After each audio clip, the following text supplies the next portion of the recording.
This is a lecture from OpenTuition. To benefit from the lecture, you should download the free lecture notes from opentuition.com. So, following on from that last example, when things looked just a little bit different, I'm just going to go through now and talk through whereby we get to that last stage of the revenue with regards to its recognition. So the last stage within our mnemonic copper, the R at the end standing for recognition, how we recognize it within the financial statements. So predominantly as it's revenue, thinking about how you recognize it within the statement of profit or loss, but also as well as we build upon things, starting to look at the impact, if you like, on the statement of financial position.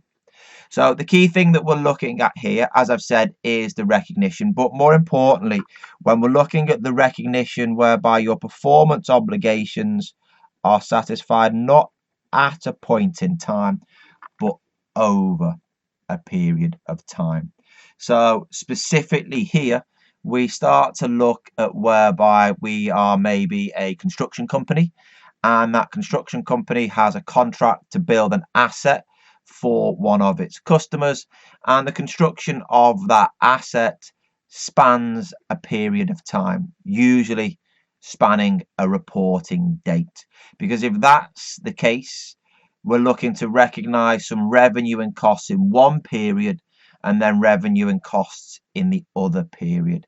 And it's important that when we're recognizing those revenues and costs within the statement of profit or loss, that we know the method that we are going to go through and apply.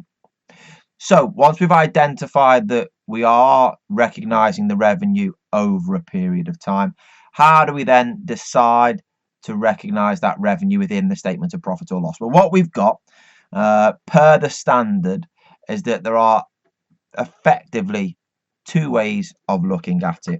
We look at what are referred to as the output method.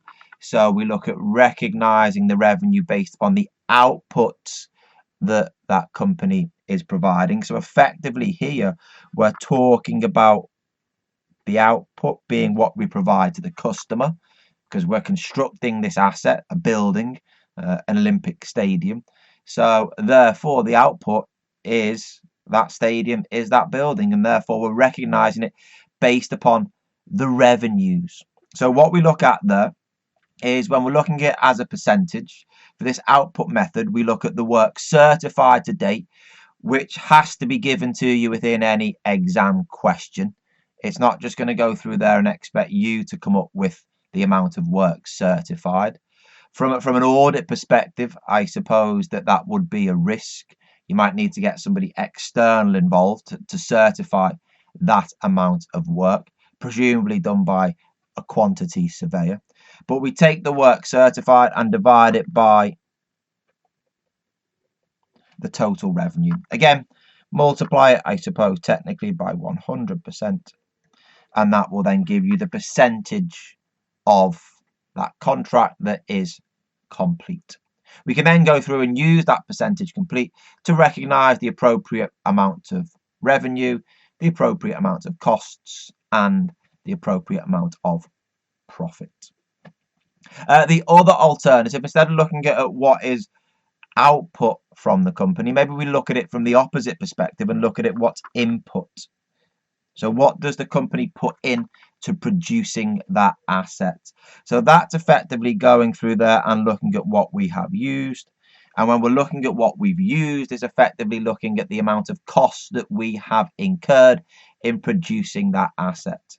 So to work out the input method, we base that upon the cost to date divided by the total estimated costs. Again, we need to multiply by 100% to go through there and convert it into a percentage before that percentage can then be applied, can't it, to the various elements of revenue, costs, and profit. Again, if you think about it from an audit perspective, there is risk around that. We're looking at the total estimated costs, so how accurate are those costs? The cost to date, again, we might have a record of those costs that have been incurred, but do we know that that cost to date is accurate? Have we encompassed all of the costs up to this point in time? So it is subject to manipulation. It is subject, I suppose, to judgment. And that is where you as an auditor would come in to see whether or not that level of judgment is expressed fairly. But from a financial reporting perspective, it's all about being able to calculate the percentages complete. Now, they're pretty easy numbers to go through and calculate. You may be asked to calculate them within the exam. However, it tends to be that if you get IFRS 15 in relation to performance obligations being transferred over time, you tend to be given the percentages, which is what we'll see in the following questions.